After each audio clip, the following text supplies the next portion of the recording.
Kako pa postaviti recimo mejo v odnosu?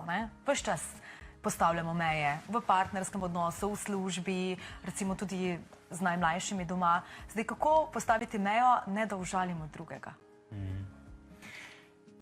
Zdaj, jaz mislim, da je zelo taka standardni način postavljanja mej je v smislu besedno.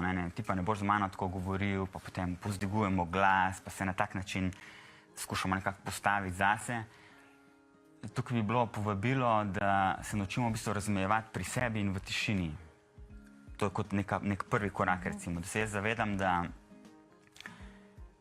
karkoli druga oseba govori v odnosu do mene, v bistvu govori o sebi. Se pravi, druga oseba skuša zadovoljevati neke svoje potrebe s svojim načinom komunikacije in to nima direktne povezave z mano.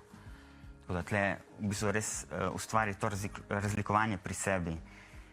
In tudi ustvariti razlikovanje med triggerjem in vzrokom, med sprožilcem in vzrokom. To se mi zdi tako zelo zanimivo razlikovanje. Da jaz znam razlikovati med tem, da če mi neka oseba nekaj reče, je to lahko sprožilc za neka moja občutja, ni pa vzrok. Tako da tle se mi zdi recimo kar velikega notranjega dela za ustvariti tako razlikovanje.